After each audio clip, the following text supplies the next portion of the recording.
Hello बच्चों, आप सभी का स्वागत है आपके अपने यूट्यूब चैनल कंबोसर पर। आई होप कि आप सभी अच्छे होंगे। तो आप लोगों के लगातार मैसेज और कमेंट की सर जल्दी से क्लास 11 सब्जेक्ट हिस्ट्री के भी जल्दी से जो मोस्ट इंपोर्टेंट क्वेश्चन है जो आपके हाफ ईयरली एग्जाम में पूछे जाने वाले हैं वो जल्दी से प्रोवाइड करा दीजिए। तो आज की वीडियो में हम देखेंगे क्लास 11 सब्जेक्ट आपका हिस्ट्री के वो महत्वपूर्ण प्रश्न जो कि आपके हाफ ईयरली एग्जाम में लगातार पूछे आ रहे हैं और प्लस जो आने वाले हैं। ठीक है, तो टोटल 3 पीडीएफ हैं जो आप लोग के लिए हमने प्रिपेयर की है। फर्स्ट जिसमें आपके एमसीक्यूज टाइप क्वेश्चन आंसर्स देखने को मिलेंगे, दूसरी आपकी जिसमें निश्चित उत्तरीय प्रश्न या वेरी शॉर्ट क्वेश्चन आंसर्स बोल सकते हैं, तीसरी पीडीएफ जिसमें आपके वेरी शॉर्ट और लॉन्ग टाइप क्वेश्चन आंसर्स आपको देखने को मिलने वाले हैं। इनमें से हम कुछ क्वेश्चंस देखेंगे, बाकी के जो क्वेश्चन रहेंगे इतने क्वेश्चन हम देख लेंगे कि आप इजीली इसमें पास हो जाएंगे। बाकी जिसको बहुत अच्छा स्कोर करना है तो वो मैं आपको सजेस्ट करूंगा कि आप लोग पीडीएफ इनको आप परचेज कर सकते हैं। पीडीएफ आप इनको कैसे ले सकते हैं इन पीडीएफ्स को, तो वो भी मैं आपको वीडियो के लास्ट में पूरा स्टेप बाय स्टेप करके बताने वाला हूं। तो पहले कुछ इंपॉर्टेंट क्वेश्चन देख लेते हैं, समझ लेते हैं, फिर चलेंगे कि इनको आप पीडीएफ को कैसे ले सकते हैं बहुत ही कम प्राइस में। पहला जो महत्वपूर्ण प्रश्न बच्चों आपके सामने है वो है जिग्गुरात क्या है, इस पर संक्षिप्त टिप्पणी लिखिए। तो इतिहास पढ़ रहे हैं तो यहाँ पे देखो, मेसोपोटामिया की सभ्यता के अंतर्गत नगर के संरक्षक देवता हेतु नगर के पवित्र क्षेत्र में एक मंदिर का निर्माण कराया जाता था जिसे जिगुरत या जिग्गुरात कहा जाता था। यह मंदिर किसी पहाड़ी पर या ईंटों के बने ऊंचे चबूतरे पर निर्मित किया जाता था। मंदिर के साथ ही कुछ अन्य भवनों का निर्माण भी कराया जाता था जो भंडार गृह तथा कार्यालयों के रूप में प्रयुक्त किए जाते थे। ये भवन कई मंजिले होते थे। इन भवनों की सबसे ऊंची मंजिल पर देवता का निवास माना जाता था तथा यहाँ बैठकर ज्योतिषियों द्वारा ग्रहों एवं नक्षत्रों का अध्ययन किया जाता था। तो कुछ इंपॉर्टेंट क्वेश्चन देखेंगे, आंसर आप लोग वीडियो को रोक करके देखते चलेंगे। प्रश्न है आपका, मेसोपोटामिया के समाज में स्त्रियों की दशा कैसी थी। तो इसको आप वीडियो रोक करके पढ़ लेंगे, स्क्रीनशॉट ले लेंगे जो बच्चे पीडीएफ परचेस नहीं कर रहे हैं। नेक्स्ट जो अगला महत्वपूर्ण प्रश्न है, देखो लॉन्ग में आपका ये प्रश्न पूछा जाएगा कि मेसोपोटामिया में शहरीकरण किस प्रकार संपन्न हुआ, संक्षेप में लिखिए, या फिर मेसोपोटामिया में शहरीकरण की प्रक्रिया को विस्तार से समझाइए। तो वीडियो रोक करके आपने इसको पढ़ लेना है। अगला जो नेक्स्ट क्वेश्चन रहेगा बच्चों आपके सामने, उस पर लेकर चलता हूं। अगला और महत्वपूर्ण प्रश्न है, सीनेट नामक संस्था के विषय में आप क्या जानते हैं, यानी सीनेट क्या है, इसके बारे में आप क्या जानते हैं, इसको आपने पढ़ना है। अगला जो प्रश्न है, रोमन समाज में महिलाओं की स्थिति का संक्षिप्त विवरण प्रस्तुत कीजिए। ठीक है, एक आपने ये देख लेना है और इसमें आपने पूरा डिटेल में इसके आंसर को पढ़ना है। अगला प्रश्न है बच्चों आपके सामने, रोमन समाज और अर्थव्यवस्था को आपकी दृष्टि में आधुनिक दर्शाने वाले आधारभूत अभिलक्षण कौन से हैं। पॉइंट बाय पॉइंट आपने यहाँ पर इनको पढ़ना है। तो टोटल 2 पॉइंट आपको यहाँ दे रखे हैं, इनको आपने देख लेना है। नेक्स्ट क्वेश्चन आपके सामने बच्चों है, मंगोलों की सामाजिक दशा के बारे में आप क्या जानते हैं। तो टोटल 4 पॉइंट आपको यहाँ पर दिख रहे हैं, 4 में से मिनिमम आपने 3 लिखने हैं क्योंकि शॉर्ट में आपको ये प्रश्न देखने को मिलेगा लघु उत्तरीय प्रश्न में।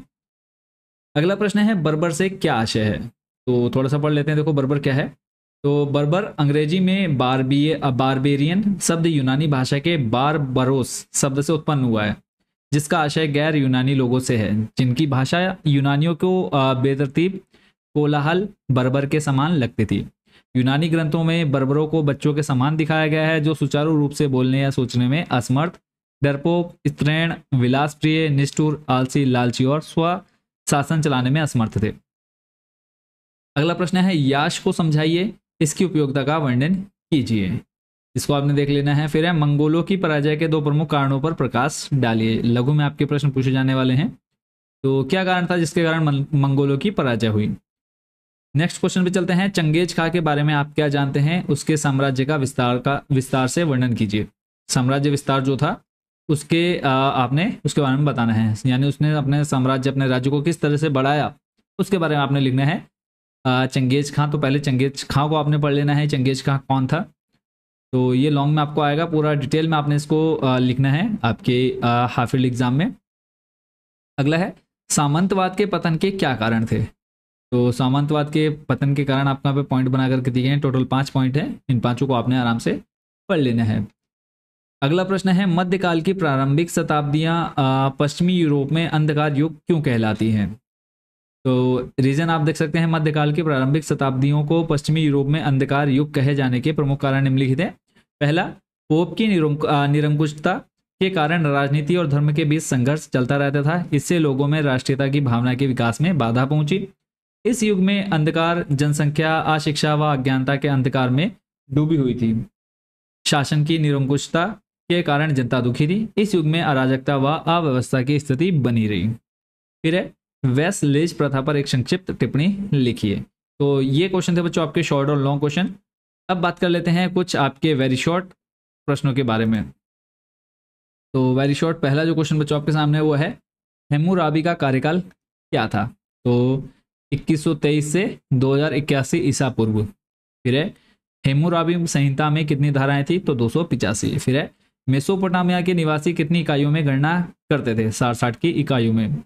फिर है गिलगेमिश महाकाव्य पट्टिकाओं पर लिखा गया था कितने, 12। फिर है अबू सलाबिक लगभग कितने हेक्टेयर जमीन पर बसा हुआ था, तो आंसर इसका 10।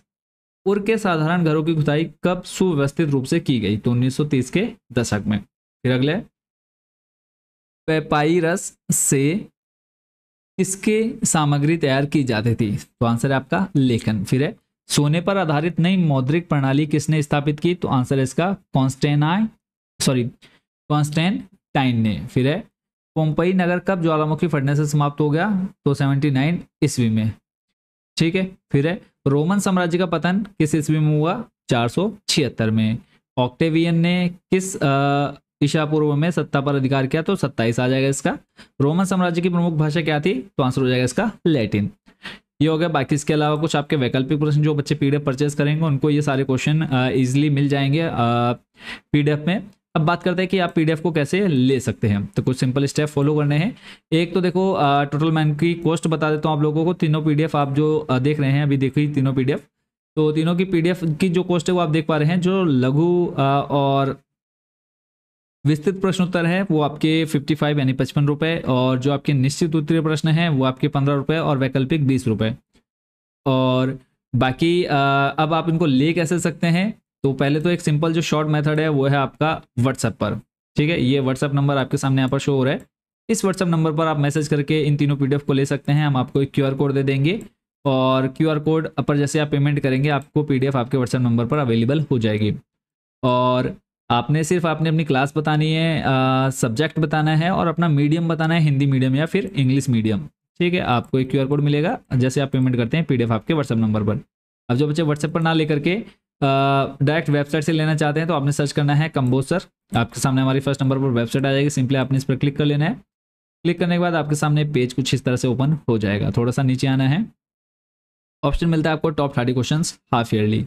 इस पर क्लिक करने के बाद नेक्स्ट आपने क्लास 11 सेलेक्ट कर लेना है। 11th में आने के बाद थोड़ा सा नीचे स्लाइड करना है, ऑप्शन मिलता है आपको हिस्ट्री या फिर इतिहास। तो आप जिसमें मीडियम से उस पर क्लिक करके थोड़ा सा नीचे आएंगे, फिर आपको ऑप्शन मिलेगा हिंदी माध्यम या फिर इंग्लिश मीडियम। तो हिंदी मीडियम वाले हिंदी पर, इंग्लिश मीडियम वाले इंग्लिश पर क्लिक करेंगे और जो भी पीडीएफ आपको चाहिए उस पर क्लिक कर लेंगे। नेक्स्ट आपने जिस भी पीडीएफ को लेना है उसको आपने ऐड टू कार्ट कर लेना है। जैसे आप ऐड टू कार्ट करेंगे वो पीडीएफ आपको कुछ इस तरह से देखने को मिलेगी।